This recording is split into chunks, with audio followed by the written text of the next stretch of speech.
It's simple. Put respect on the name. The ring and he eats a right hand and he is hurt. A left hand and Charlie steps in.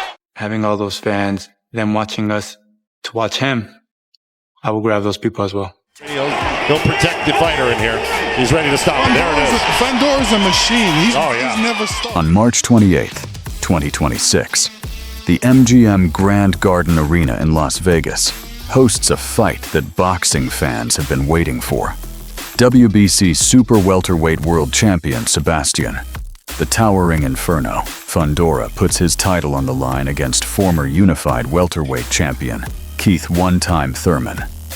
Two fighters, two completely different styles, two completely different stories, and on paper, one of the most fascinating matchups the 154-pound division has seen in years. Watch what happens when I hit this man's chin. Before the first bell rings, let's take a closer look at both men. Keith Thurman carries a record of 36 wins, 1 loss, and 23 knockouts into this fight. Off the ring and he eats a right hand and he is hurt. A left hand and Charlie steps in to fight it. But the numbers alone don't tell the story of what makes him dangerous. Thurman is a boxer-puncher in the truest sense. He doesn't just throw power shots, he sets them up. His jab is a positioning tool. He uses it with a slight weight shift toward his rear leg. Watch his 2017 fight against Danny Garcia.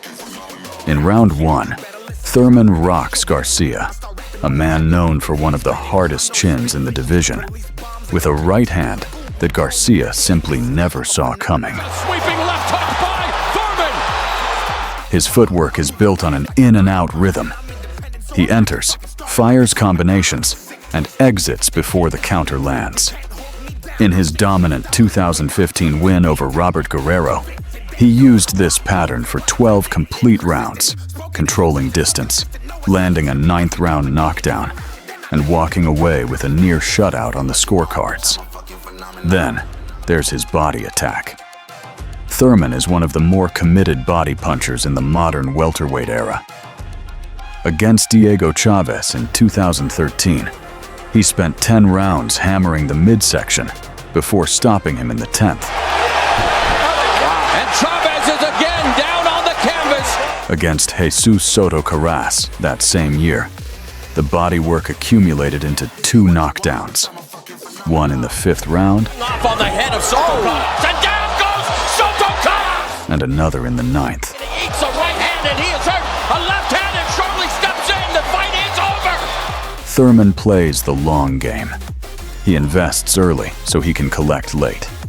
And he has proven he can take a punch and adjust.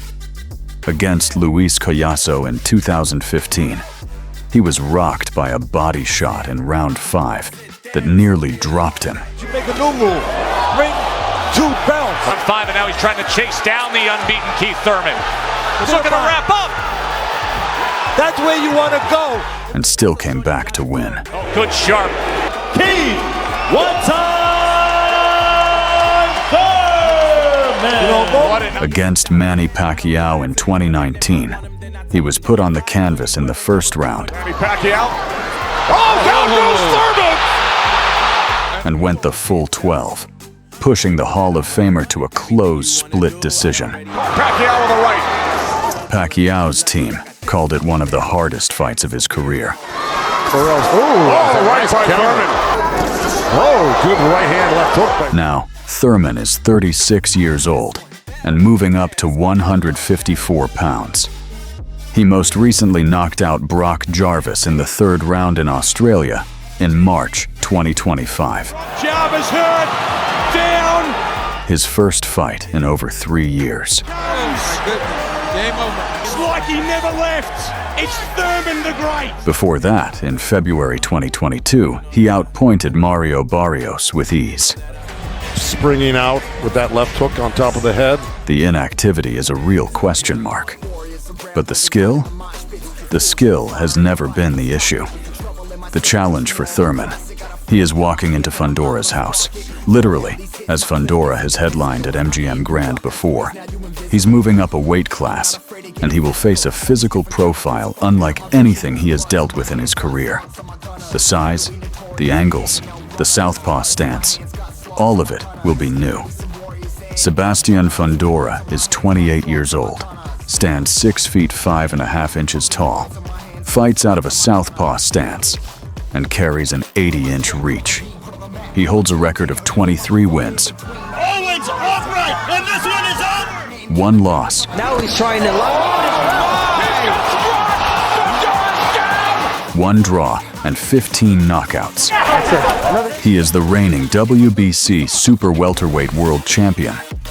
But what separates Fundora from just being a tall fighter is how he uses them.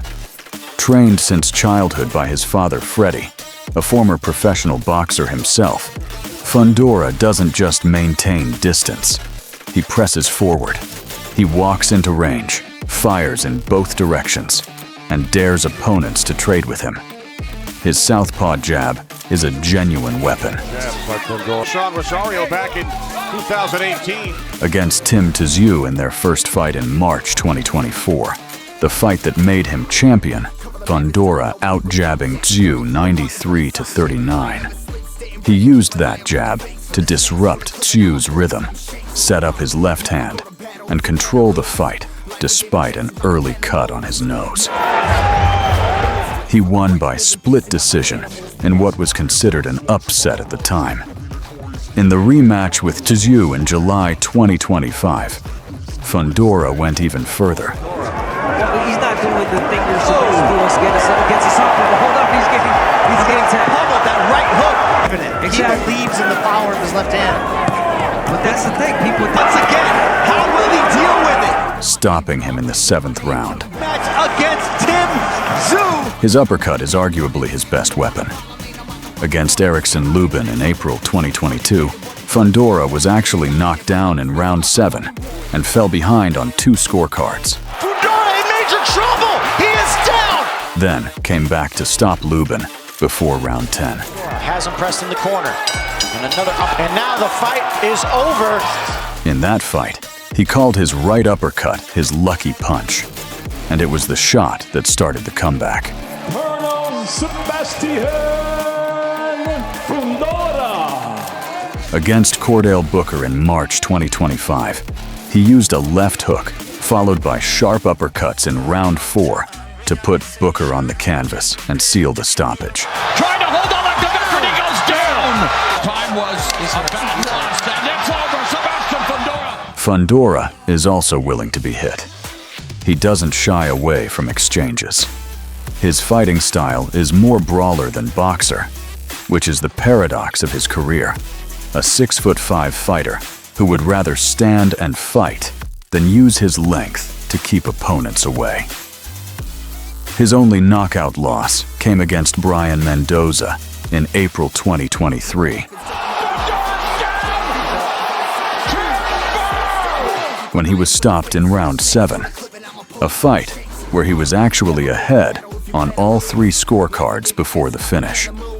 It revealed that when an opponent finds him clean and early, he can be vulnerable. Thurman is one of the cleanest right-hand punchers of his generation. If Fundora allows Thurman to set up his signature shot, the night could end earlier than expected. This fight is a classic contrast of styles. Thurman is the smaller, more technical, veteran southpaw beater who punches with surgical precision. Fundora is the younger, bigger, higher volume champion who thrives in firefights. Oh my goodness, down goes Lubin. Thurman was the unquestioned elite. At 154 pounds, he is the challenger. And he is walking up in weight against a man 5 inches taller and already operating at championship level in the division. But here's what makes Thurman genuinely dangerous. The fighters who gave Fundora the most trouble were the ones who fought him at close range, took away his reach advantage, and made it a brawl on the inside. Thurman, despite his boxing skills, has never shied away from that kind of fight.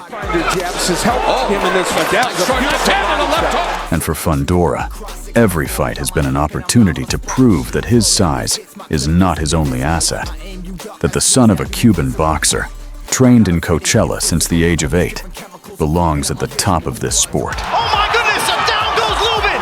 Fundora! 2 fighters, 2 belt runs, 2 completely different paths to the same arena on March 28th. Thurman is chasing redemption and a second title in a second weight class. Fundora is defending everything he has built and proving that his championship run has only just begun. Whatever happens when that first bell rings at the MGM Grand, this fight was built for boxing fans who appreciate craft. And with records of 36-1 and 23-1 meeting inside the ropes, the man who walks out with the belt will have earned every second of it.